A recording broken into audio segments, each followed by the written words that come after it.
of the first half. Tottenham Hotspur at the new magnificent stadium right there in London against a Dutch side who are determined after over 2 decades to get back to contention for European Championship. And right here, Ajax needing only 1 goal to move to what might seem 1 leg into the finals of the UEFA Champions League 2019. I've got in the studio this morning, Davidtalks. My name is Tici, Barrah. You're welcome to another edition, actually the Wednesday edition of Sports Trax.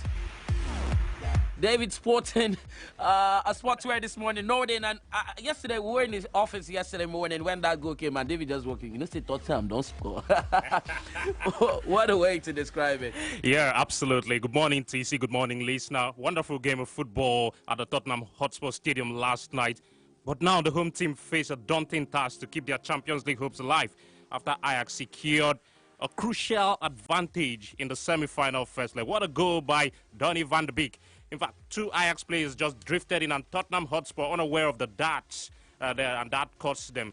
You could cast your mind back at Juventus, the equalizer, there where the ball dropped, it bounced in, and he just kept his calm to coolly slot that one. But this one, it looked as if he had the whole time in the world talking about Van de Beek, didn't he? Yeah. Stood and just picked a spot there. Now, would you have said that was an offside trap that Tottenham Hotspur players were trying to keep? Yeah, absolutely, but it backfired. It backfired. When you try these things in training, it come off, but on the match day itself, it may just backfire a little bit. And Ajax, very smart players, they know what they were doing there, just drifting in a little bit there, and caught Tottenham napping there, and the goal came and they took it. Well, Ajax Amsterdam, wonderful performance. In that first 15, 20 minutes, they were absolutely buzzing, passing with ease, stroking the ball around. Wow. You could describe their performance as if they were playing at home there. But Tottenham Hotspur huffed and puffed a little bit, but nothing really coming out. You look at the players on the field of play, no impetus in attack due to the personnel.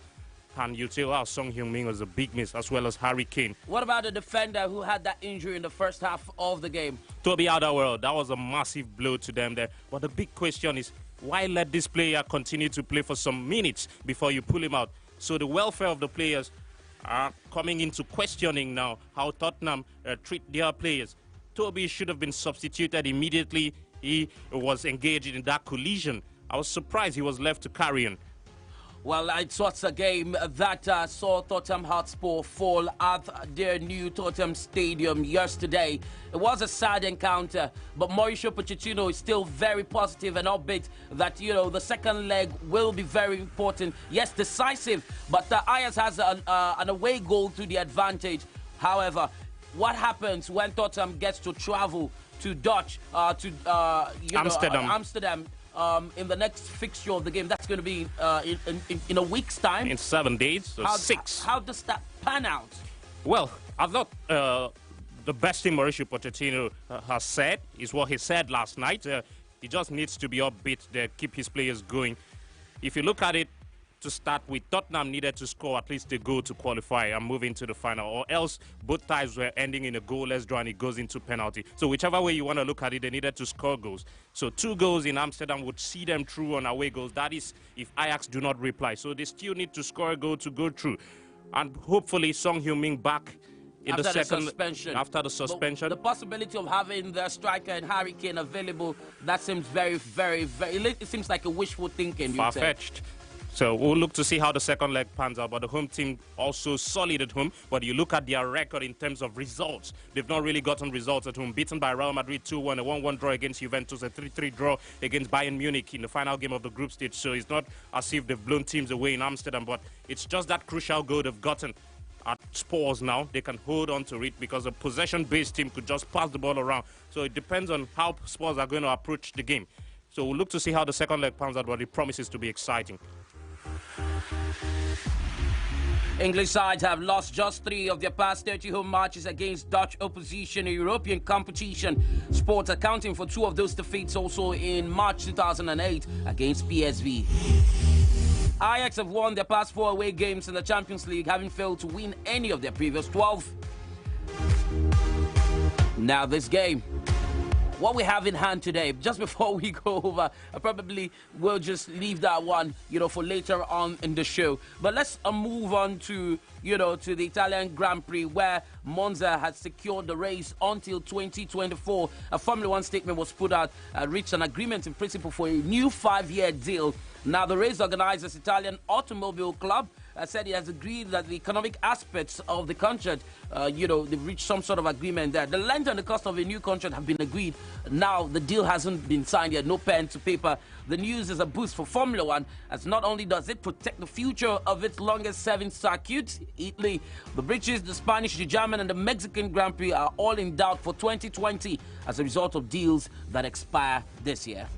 Yeah, absolutely. Formula One over the past 2 years have been in a lot of revamping in terms of image rights, in terms of contracts coming in.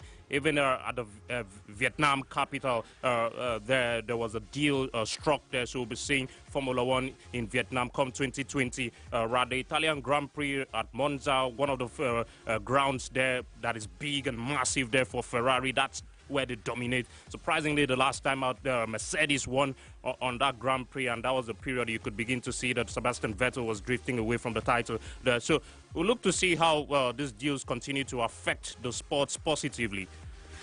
It's all money, baby.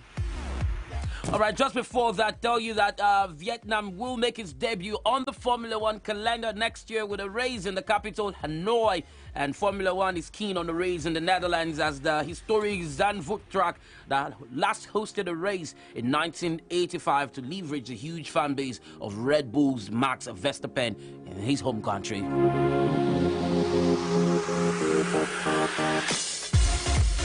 All right, Davidtalks, some athletics and tennis stories. Quickly to the world of tennis. British number one Johanna Konta saved 3 match points on her way to winning 11 straight points to level her Morocco Open first round match before going on to claim victory. Konta saw off China's Yafang Wang, ranked 56th, 9 places below the Briton, in a 4-6, 7-6, 6-4 win. She was on the verge of defeat as she trailed 40 to love at 6-5 in the second set, only to stage a remarkable fight back. So Konta will play Romania's 132nd ranked Anna Botgan in the next round.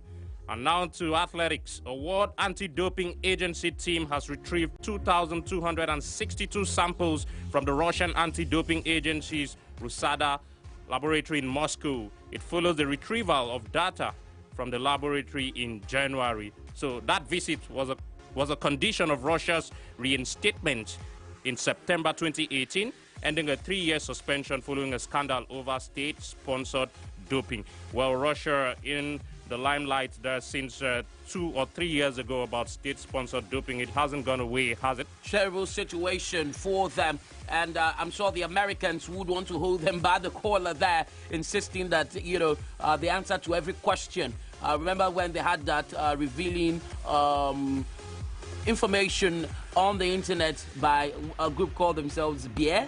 The fancy beers. The fancy beers back then, saying that some American athletes actually still, engage in doping. Not statewide, anyway.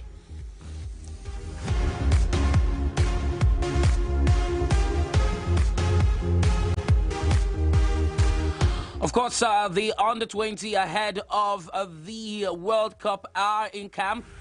Talking about the Golden Eaglets.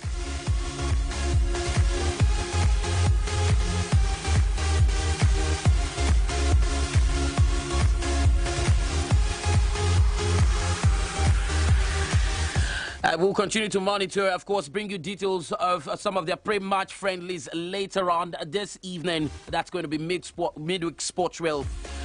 Let's look at the game that's going to happen today. Liverpool, Jurgen Klopp, very, very, very optimistic, upbeat. The Barcelona may not be such a huge threat when they lock horns later on tonight. Second semi-final, the first leg between Liverpool and Barcelona. What are your thoughts? Well, very quickly, we'll look at what Liverpool have on ground and what Barcelona have on ground, and it looks as if the big miss for Liverpool is going to be Roberto Firmino. They are trying to get him fit for this game. He sustained a muscle tear, and that's why he missed the game against Huddersfield at the weekend. But Yogi has said if he's fit to play in tonight's game, then he will throw him in there at the deep end. But Liverpool, looking at the records here, would fancy themselves against Barcelona, wouldn't they? Can they keep the Barcelona run going is the big question there, especially at the Camp Nou, a side who are on for the treble, just wrapping up the league title against Levante at the weekend. Lionel Messi, in inspired form, coupled with Luis Suarez's hit coming in with a couple of goals, but not reaching that high standard of Luis Suarez. Then you look at the ammunitions coming from behind. That's in terms of support. Ousmane Dembele, Felipe Coutinho providing, even Rakitic in midfield. Arthur, the man who I think has steadied there very well in the middle of the park for them, Arturo Vidal and Sergio Busquets. So the home team, it's going to be a cracker tonight. Let's quickly just look at one of the stats here. Liverpool have won or have not lost in 4 previous away meetings with Barcelona in all competitions. Win 2, draw 2. So the omens, good for them in terms of the Camp Nou there, but Barcelona, different animal this season. It just leaves us for a beauty to look forward to. Like Liverpool, Barcelona are 5-time European champions. However, 4 of those titles have come in the past 13 years. And that's a bit of a difference in Liverpool's sole success since 1984, which came in 2005. So look forward to the evening. Jurgen Klopp is insisting that Liverpool finals. Well, they can also take some respite that this Barcelona side are not the Pep Guardiola passing team that keep the ball. This Barcelona side can play dirty. And the perfect example of that is the goal they got at Manchester United, an own goal there. And after that, United looks as if they were pushing Barcelona backwards, sapping the energy out of them, just wearing them out. But Barcelona just held on. So they know how to keep the ball in crucial areas, crucial times. They dictate the pace of the game. The pace of the game. They're necessarily not tiki-taka, but just know how to dictate the pace of the game. So that's what Liverpool will be wary about tonight. Possessive football it is. Turkish club item is Allianz number 9. Sural, who died in a bus crash last weekend. Sural, who was 28, was killed, and he and his teammates were returning from a match against Kayserispor.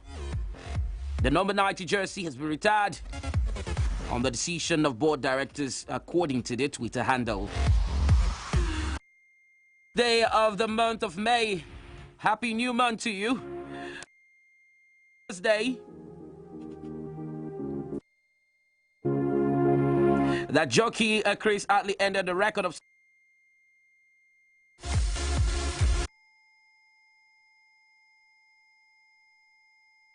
Trevor Huffman of